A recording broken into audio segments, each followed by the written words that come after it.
Let's find out what these judges are deliberating on. And if there's any team that actually stood out.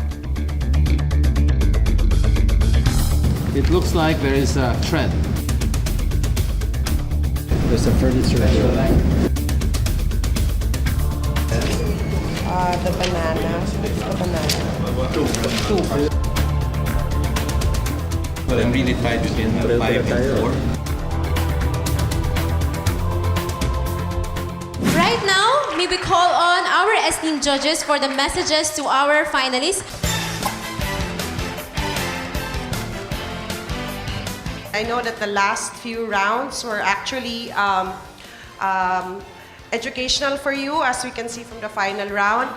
We see in you the future of the retail industry, the future entrepreneurs, and we look forward to actually seeing your products in our malls. Thank you. I just wanted to give you one advice. Being an entrepreneur is not an easy job. And don't be afraid if you do not make good in the first try. We will assure you that the more you try, the more success you'll have. I want to congratulate the 5 team for the wonderful presentation. When you become successful, you try to give back to society. Join Go Negosyo and help other small and aspiring entrepreneurs. Thank you. Just wanted to address all the 5 finalists. I think they're all excellent.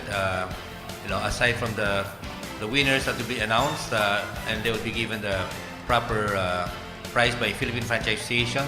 When you want to go into business, you have to think a lesser competitive line of business. Kasi kung anday competition, it's very hard to go into business. So, you have to wait it and see to it that the competition is lesser before you enter it. Just quick tips on how to really assemble the whole thing. Number 1 is that ask yourself, is the unmet needs big enough? If it's big enough, then number 2, do I have a compelling product that can change consumer preference? Number 3, do I have an attractive price? Number 4, can I make money on it? And number 5, can I have also cash flow on it? And finally, can I really execute? So these are some of the steps that I'd like you to take into consideration. Very practical, and it's also no nonsense. Thank you very much and good luck. This is the moment of truth, CHInoy Barkada. The announcement of winners. Unahin na natin ang Second runner-up. So the second runner-up garnered a total of 108 points. So guys, simula yung mga scores nila dati. And dadagdagan po yung kaninang round 6. It's 108 points. Second runner-up goes to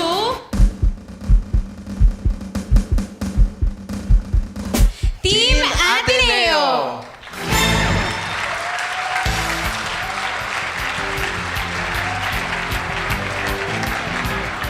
We started being last in the 4th phase. Tapos eventually we became first. Then eventually, ngayon, at least we showed a fighting spirit, fighting performance. We learned many stuff like kung gumagana ba yung ideas na naiisip namin. Talagang we gave all our effort, kaya contented kami with being second runner-up naman. Yes, we're happy. We're happy. We're sayang. Sayang. 2 points eh. Mahabol pa eh. So up next for the first runner-up, this team garnered a total of 110 points. Actually, napakalapit lang. Ateneo 108, sila 110. Alright, Grace, ready na? So, the first runner-up this year goes to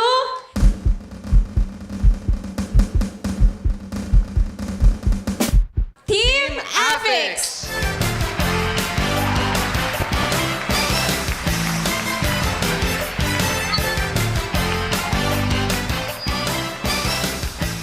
We were happy and relieved din at the same time. Kasi yan yung fruits of our labor. So, finally, parang happy kami kasi yun, meron nga napatunguhan yun. And at the end of the day, we learned something from this contest. We learned that if you want to be successful or if you want to win something, you really have to put your effort into it. And now, This is the moment we've all been waiting for.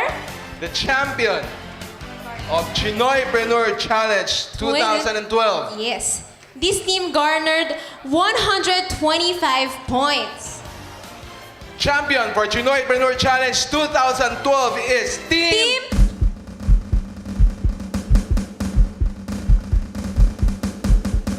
UP!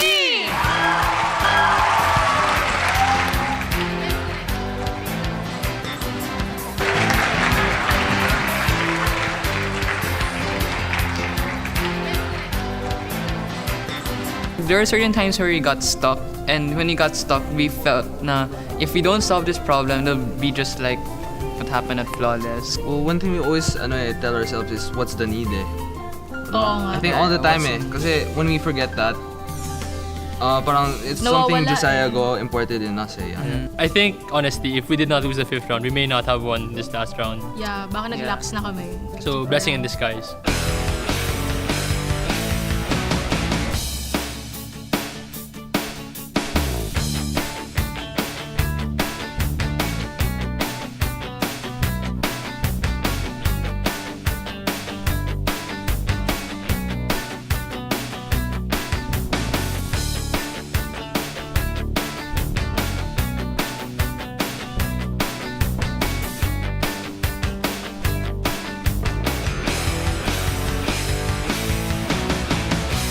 So Mark, there you have it.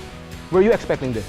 Honestly, Kendrick, I expected nothing out of this competition. This was really, really interesting that the second place and the third placer, the only point difference between them was 2 points. Ganong kadikit ang labanan dito. That was really interesting though, because both their products were really good, but they were only separated by just 2 points. That's just amazing how close this competition can really get. Yeah, that's right. So congratulations once again to Team UP. Chinoy Barkada, last Sunday of the year, and we ended it with a bang. This is truly a life-changing competition, Kendrick. I mean, this is basically a really, really great experience for these kids. And for all the supporters of Chinoy TV, we would like to thank you from the bottom of our hearts. We would like to thank the following: Flawless, Multiply.com, Mansmith Builders, Go Negosyo, Philippine Franchise Association, SM Cares, Canyon Woods and Canyon Cove, Ateneo Confucius Institute, and Manila Business College. We'd like to thank our judges for today, Ms. Johanna Rupisan, Mr. Sammy Lim, Mr. George Go, and Dr. James D, Mr. Ban Sanchoa, Mr. Ramon Lopez, and last but not least, Mr. Josiah Go. We would also like to thank St. Stephen High School for their venue and all the teachers and staff who helped us. See you guys next Sunday, and thank you for being with us, your favorite Filipino-Chinese TV show, ang nag-iisang Chinoy TV, 废话电视台. Happy New Year!